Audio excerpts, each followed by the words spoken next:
Hi అండి, welcome to మా తులసి పూజ హోమ్లాగ్స్. అందరూ ఎలా ఉన్నారండి? నేనైతే చాలా బాగున్నాను. ఈరోజు రెసిపీ ఏంటంటే కొబ్బరుండలు లేదా కొబ్బరి లడ్డూలు.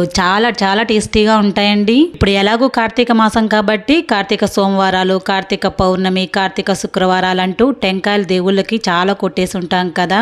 మాక్సిమం అందరి ఇళ్లలో కూడా ఇలా దేవుళ్ళకి కొట్టిన టెంకాయలు అయితే ఉంటాయి కదండి. ఆ టెంకాయలతో ఏం చేయాలని చాలా మంది డౌట్ ఉంటుంది కదా. నాకు కూడా అలాగే ఉండేది. మొన్న దసరాకు కూడా ఇలాగేనండి. దేవుళ్ళకి కొట్టిన టెంకాయలన్నీ బోల్డ్ అన్ని ఇంట్లో ఉండే అన్ని కూడా చిన్నగా కట్ చేసి ఎండలో పెడదామని బయట పెడితే వర్షం వచ్చింది. ఆ కొబ్బరి ముక్కలన్నిటిని తీసుకొని వచ్చి ఫ్యాన్ కింద ఆరబెడదామని ఫ్యాన్ కింద పెడితే అవన్నీ నల్లగా అయిపోయి స్మెల్ వచ్చేసాయి. అవన్నీ కూడా పడేయాల్సి వచ్చింది. ఇప్పుడు కూడా ఆరబెడదామంటే బయట వర్షం వస్తుంది. అప్పుడు చేసిన తప్పు ఇప్పుడు చేయకూడదని ఈ కొబ్బరి ముక్కలతో టేస్టీ అయిన కొబ్బరుండలు చేద్దామని డిసైడ్ అయిపోయానండి. ఈ కొబ్బరికున్న చిప్పలన్నీ తీసేసి ఇలా చిన్న ముక్కలుగా కట్ చేశానండి. ఈ కొబ్బరి ముక్కలన్నింటినీ కూడా ఒక మిక్సీ జార్లోకి వేసుకోండి. మరి మెత్తగా కాకుండా కోర్స్గా గ్రైండ్ చేసుకొని తీసుకోండి.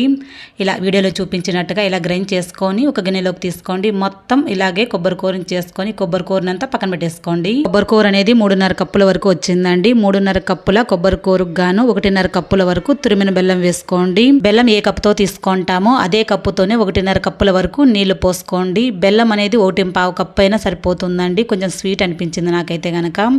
బెల్లాన్ని అంతా కూడా కరిగించుకుంటే సరిపోతుందండి. ఎలాంటి పాకం రానవసరం లేదు. ఇప్పుడైతే గనక ఇలా వీడియోలో చూపించినట్టుగా ఇలా కరిగించుకున్న తర్వాత మనం ఇందాక గ్రైండ్ చేసి పెట్టుకున్న కొబ్బరి పొడి ఉంది కదా, అదంతా కూడా వేసుకోవాలి. కొబ్బరి పొడిని అంతా వేసుకున్నాక స్టవ్ అనేది మీడియం టు లో ఫ్లేమ్ లో పెట్టుకుంటూ కంటిన్యూస్ గా మిక్స్ చేస్తూనే ఉండాలండి. ఎక్కడా కూడా మిక్స్ చేయడం స్కిప్ చేయకూడదండి, అడుగు అంటుతుంది. అందుకని ఇలా మిక్స్ చేస్తూనే ఉండాలి. దగ్గరగా ఎంత వరకు కూడా ఉడికించుకోవాలి. ఇలా ఉడికించేటప్పుడే ఒక 4-5 ఇలాచీలను దంచి వేసుకోండి. ఫ్లేవర్ చాలా బాగుంటుంది. కొబ్బరి ఉండలుగా రావాలంటే ఖచ్చితంగా బెల్లం అనేది పాకం రావాలి కదండి. పాకం వచ్చేదాకా మిక్స్ చేస్తూనే ఉండాలి. ఈ కొబ్బరి ఉండలు చేసుకోవడానికి టైం ఎక్కువగానే తీసుకుంటుందండి. టేస్టీగా తినేటప్పుడు ఆ టైం పడుతుందండి.